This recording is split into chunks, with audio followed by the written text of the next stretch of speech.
Wesley Hunt is a congressman from Texas, sharp guy. I contributed to his campaign. He's a retired military vet, really, really sharp guy.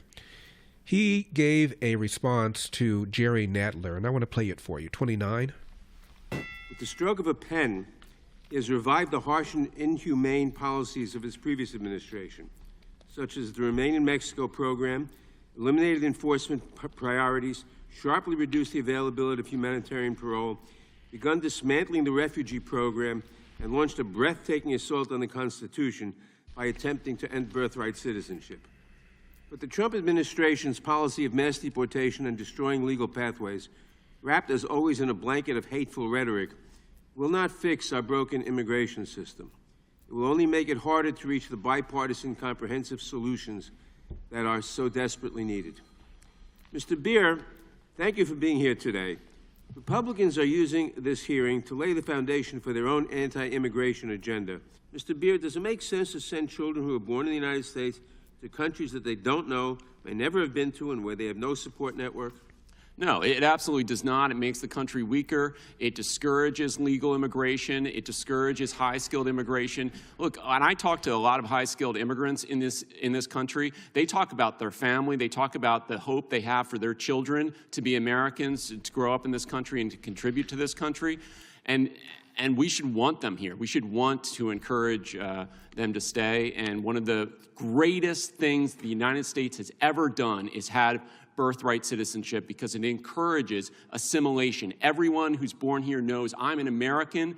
I can participate in our democracy and contribute to this country. And contrary to the President's assertion that only one country has birthright citizenship, 33 do. I yield back.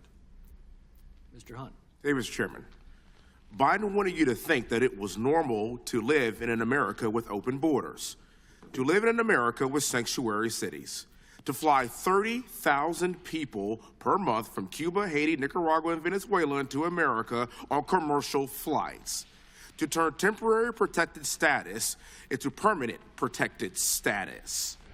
That is not normal. It is not constitutional. And now, thank God, it's over.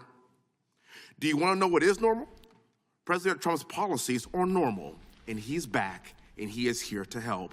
Within hours of Trump's taking office, President Trump deleted the CBP One app, reformed the parole program, and placed a real border czar, Tom Homan, in charge. And he is a serious man. Trump also signed a flurry of executive orders restoring normal border security and immigration standards to this great nation. Again, thank God he's back. When Trump got elected, we knew that the liberal media we knew exactly what they would do, because they do the same thing during the previous Trump administration. We knew that they would attempt to pull our heartstrings to shame us into changing our standard immigration laws. In fact, on the day that President Trump got inaugurated, the liberal media posted a story of a woman crying when her CBP One app appointment was canceled. That tactic is not going to work this time, because we have seen firsthand for the last 4 years the devastating effects that Biden's border policies have had on all Americans. And while I empathize with everyone who wants to come to America, because again, we know this is the greatest place in the world, this compassion is misplaced, as it usually is with the left. The woman's tears that I care the most about are the mothers of Lincoln Riley, Jocelyn Nungary, and Rachel Morin. Lincoln Riley was killed by an illegal alien while out on a jog. It should be known that her killer committed a crime in another American city, but he was released because that city, you guessed it, was a sanctuary city. Jocelyn, while on her way to a convenience store, was killed by two illegal aliens who entered through the southern border just a few months earlier. At the time, these illegal aliens were still wearing their U.S.-issued ankle tracking monitors when they killed her. Miss Morin, a young mother of 5 children, was hiking on the Maryland Trail when an illegal alien attacked and killed her. And I could sadly name many more circumstances just like this.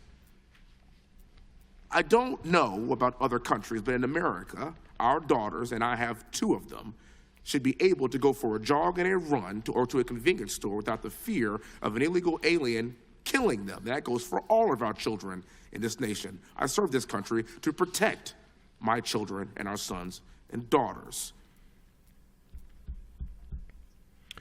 Sharp man. Now, even Gavin Newsom said that this is not the hill to die on, the Abrego Garcia Hill, number 31. This is the distraction of the day, the art of distraction. It's a tough case because people are they defending MS-13? Are they defending, someone who's out of sight, out of mind in El Salvador? It's exactly the debate they want because they don't want this debate on the terrorists. They don't want to be accountable to the markets today. They want to have this conversation. Don't get distracted by distractions. And Senator Van Hollen of Maryland attacked the governor and said due process should be everybody's concern. So even many Democrats are saying this is not exactly the guy you want to wrap your arms around. First there was George Floyd. Then there was Luigi Mangione. Now Abrego Garcia. For full shows, live and on demand, it's Salem News Channel.